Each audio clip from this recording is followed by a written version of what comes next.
We are still a little red dot, a bit redder but still little. We will try our best to deserve that cross against the right logo, but it can go to the wrong place.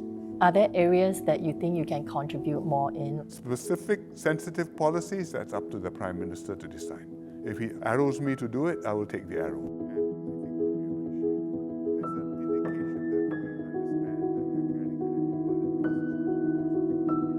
Maybe we can start with foreign policy. Foreign policy is all about keeping our little red dot safe and secure. And Singapore has had a steady foreign policy based on our national interests. But the world is changing and Singapore is also changing. So in your view, how has our foreign policy evolved? And also, what has changed and what has remained constant? Well, both the world as well as Singapore has changed. The world, 20 years ago, we were still in a kind of post-Cold War environment, meaning the Americans were very dominant. Globalization, multilateralism, people talk about free trade, people talk about international division of labor. Thomas Friedman says the world is flat. And we were prospering in that environment. Today, the world is not flat. Today, the great powers are at odds with one another. China is playing a much more dominant role. It's become very much stronger in the last 20 years and more prosperous. There are tremendous tensions which have arisen. Russia with the US, China and EU too. And we are dealing with a very troubled world. Confidence in free trade has also been shaken. First they talked about fair trade. That means I don't want it to be so free. Then they talk about national security considerations, which are important. Resilience. What if you become hostile to me? What if there's COVID? That's important too. Then they talk about reshoring, bringing it back home. Do it at home. But that sounds protectionist. And they talk about friend-shoring. I will do business with friends. Now, who's my friend? So it's a very troubled external environment. And we are sailing into it. Domestically, we've changed. In 20 years, we've become more prosperous. I think our diplomacy has helped us to carve a spot in the world. People recognize us. I think there's a certain respect for us. That's good. At the same time, we are very much more connected to the world. In the sense that in the old days, foreign policy is foreign policy, and what's domestic? Well, Singaporeans will leave the foreign policy to the government. But today, you're so exposed. You've got the internet, you've got social media, you've got WhatsApp, you've got TikTok. You've got people traveling.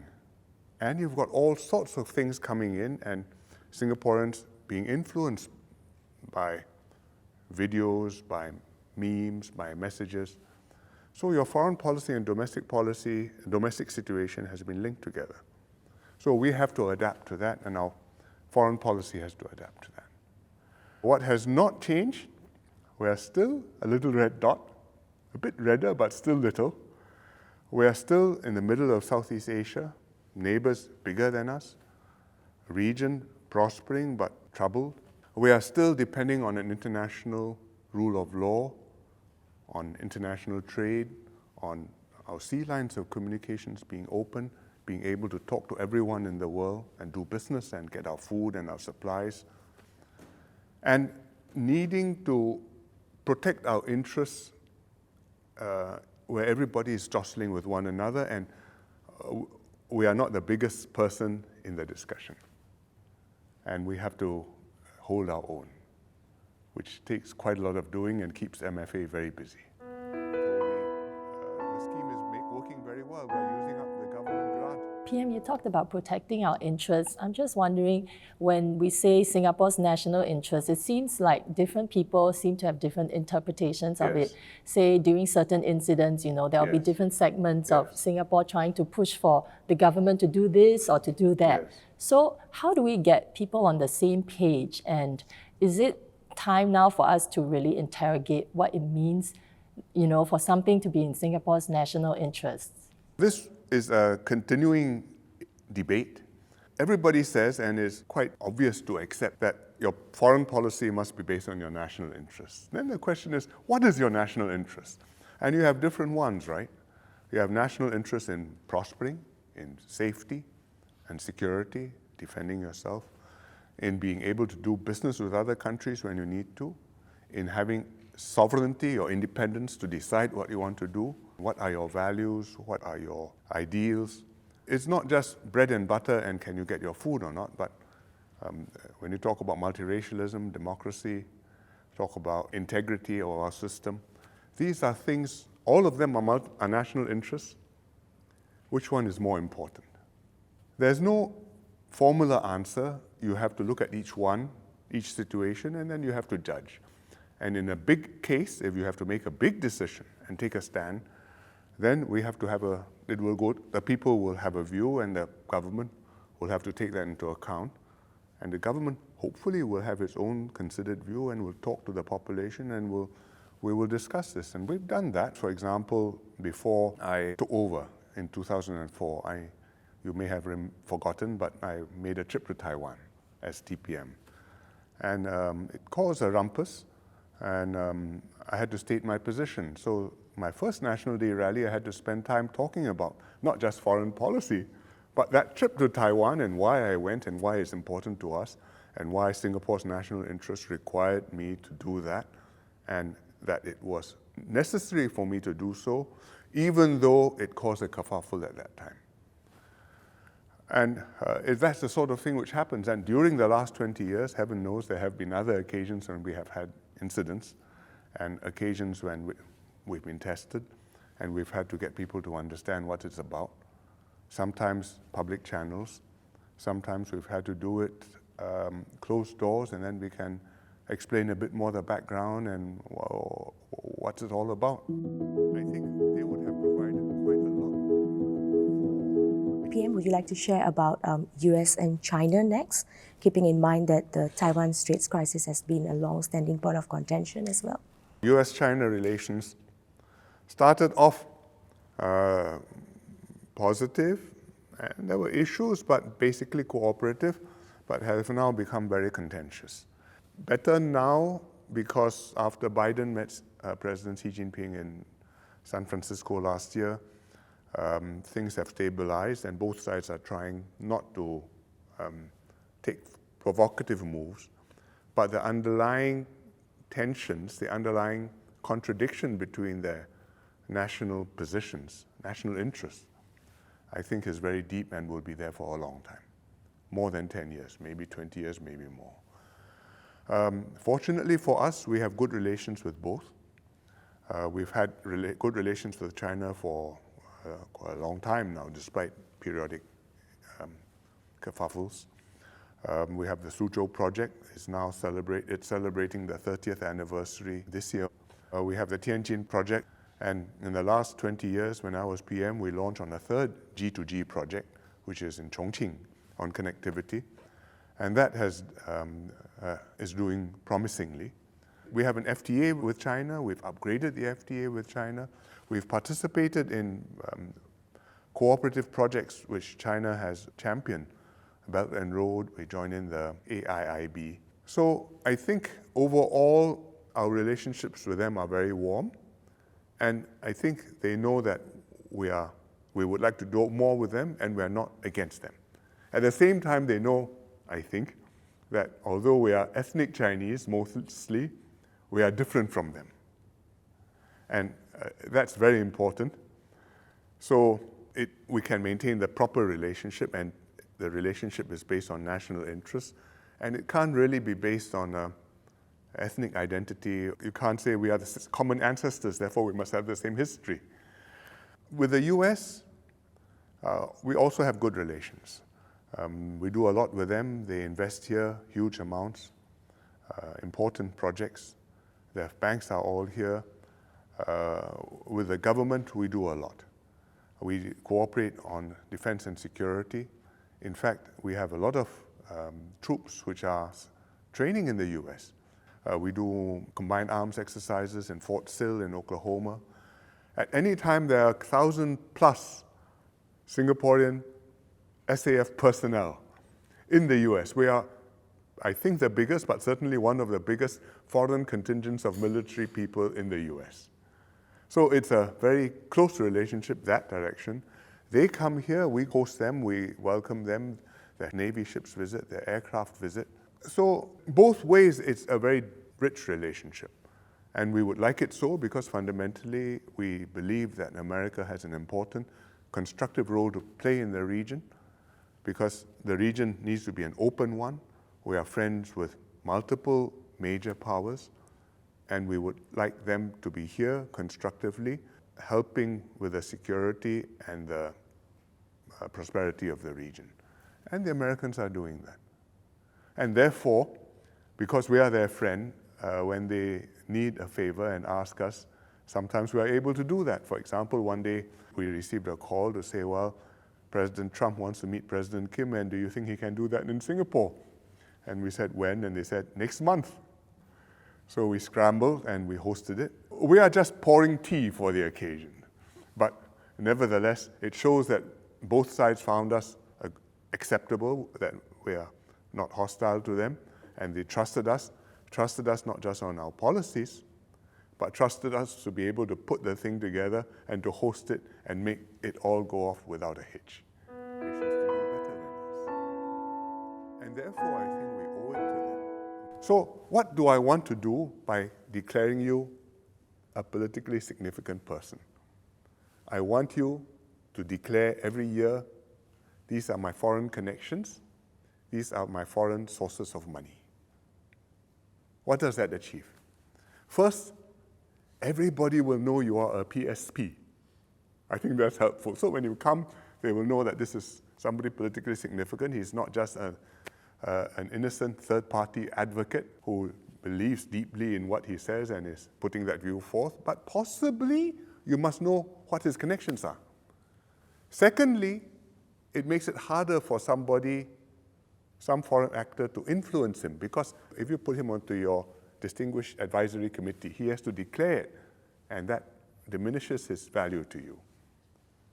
Thirdly, if he doesn't have any connections, it enables him to declare and see, I don't have any connections, you can trust me, I am a politically significant person. But I am not doing anything wrong. I am a PSP, because I'm the PM, and therefore, nexus to Singapore politics, quite clear. My ministers are PSPs. My MPs are PSPs. The opposition MPs, even the NMPs, they are also PSPs, automatically, not designated, but they are also PSPs. The People's Action Party, as a party, that is a PSP too, because the party can be subverted. And every year the party has to declare, I'm not receiving foreign money, I don't have foreign connections, and if you declare falsely, then of course many consequences will follow.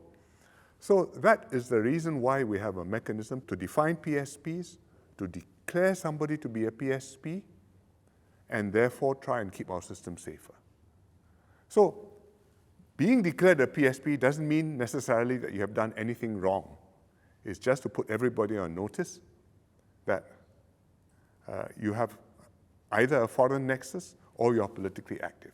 There are a lot of businessmen maybe who have dealings with China and all that, and maybe for their own economic interests, they are always pushing for certain things and certain actions to be taken. Would that put them in danger of becoming PSPs, because they will surely have links? And well, that will be a matter of judgment and a decision which the Home MHA will have to make. Not everybody who does business in China is of interest. Not everybody who speaks well of a foreign country is necessarily a foreign agent, or is likely to be a foreign agent, or is likely to have influence. So to be a PSP, you have to cross a certain threshold that you are likely to matter, and therefore we will do something about it. Or there's most other countries, I want to make it better. so do you think in your lifetime you might see a non-PAP government in power one day? I hope not. We will try very hard as the PAP to make sure that we continue to win the people's mandate and to hold the position in a different way with a different generation. But if that happens, that means we have failed to do that. It can happen. We will try our best to deserve that cross against the right logo, and we'll fight hard to persuade people to do that. But it can go to the wrong place. It can happen because the PAP has let the people down, and the opposition has become stronger and better and offers a better alternative. Well, in that situation, I say, I'm sad for the PAP, but for Singapore, go for the opposition, vote the better team, take care of the country. So be it. It has to be. And may you succeed, may you take the country forward. But it can also be that the political system has malfunctioned. Therefore, the government was less able to govern well and therefore lost the support. And there's nobody else there who is going to be able to do better. And then I think the country is in real trouble. And that can easily happen.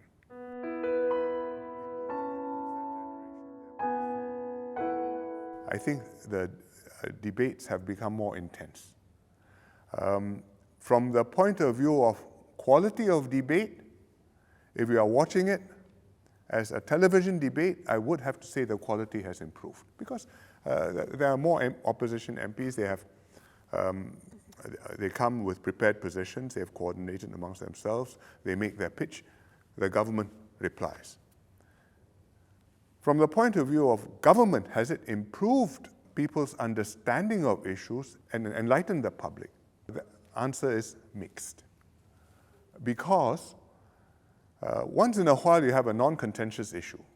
I think there it's not so hard to have a constructive debate, and the opposition will chip in ideas, and sometimes if you close your eyes, it sounds quite, could have been made by somebody white in white. But many other important issues inherently carry some political color to it, and it's very difficult to take that political color out and have a debate which is solely focused on improving the policy and making things better or clearing it out. But I think if we spend more and more time thinking up clever arguments and rebutting clever arguments, we will have less and less time thinking up good ideas and implementing good ideas. And if the trend is that I want more and more check and balance and more alternative voices, and still I want a PAP government, you are inevitably going to weaken the government in terms of the energy it has to work on policies that benefit Singaporeans, in terms of its ability to assemble a team which is up to scratch to deliver a high-quality government to Singaporeans. And I think the quality of government will go down, our policies will be less creative, the results will generate fewer benefits for Singaporeans, and at some point the political system will malfunction. It is a risk. We can do that in Singapore. And we said when, and they said next month. PM, since we are near the handover now, do you think that people might try to test us where foreign policy is concerned, because we'll have new leaders, and of course a lot of foreign policy is also about personal relationships? I wouldn't be surprised. People will want to see how the new leaders are, what their policy is, and what the personality is, his standing, his strength of support at home, and his ability to engage and to hold his own and be somebody you take seriously. I think DPM Lawrence is not completely new to this. He was my PPS a long time ago, and he went to many of these meetings with me, so he's seen me. As minister, he's traveled with me too from time to time. And on his own too, he's been making trips. He's been to America. Recently, he was in France, Germany. He met Scholz, he met Macron. And they talk to him and they get the measure of him. And in the region, he's also met the ASEAN leaders, quite a few of them. So I think that the new team will be probed, certainly, tested. Well, maybe gently, maybe issues will come and people might push a little bit harder or maybe not. But we must expect that some probing will come and we must be ready to respond. Not in a harsh way, but quietly to stand our ground and let people know that we may have had a changing of the guard, but the new guards are prepared, and the old guards are still giving, hopefully, useful views to the new team how to do it. Okay, and PM, after you become senior minister, do you already know what you might be doing in cabinet? Have you discussed this with DPM Lawrence Wong? Well, I have talked to him. I said, I will be here to do my best to help you to succeed. You have to be your own person. You have to make the decisions. You have to lead in your own way, persuade people in your own way. But I will give you the benefit of my experience and my views. But you have to set the tone. You have to carry the decisions. But to the extent that I have people who know me and whom I can talk to, I will certainly make use of that and engage them. Specific sensitive policies, that's up to the Prime Minister to decide. If he arrows me to do it, I will take the arrow. PM, in a 1999 exchange between author and columnist William Safire and your late father, Mr. Lee Kuan Yew, who was then senior minister, your father was asked a question about you, about your role as deputy prime minister. Yes. Would you have even had that role if you had not been Mr. Lee's son? And in response, he said that if he were not my son, he would be prime minister. He said, I'll tell you honestly, I stopped him because he, Hsien Loong, can run faster than any of the others. Well, you did become Prime Minister in 2004, and you will be remembered as a Prime Minister who was pragmatic. You'll be remembered for your resilience, for being tenacious. But what will you cherish about the privilege of having served as Singapore's third Prime Minister? Well, I didn't try to run faster than everybody else. I tried to bring everybody to run with me. And I think we did have some success.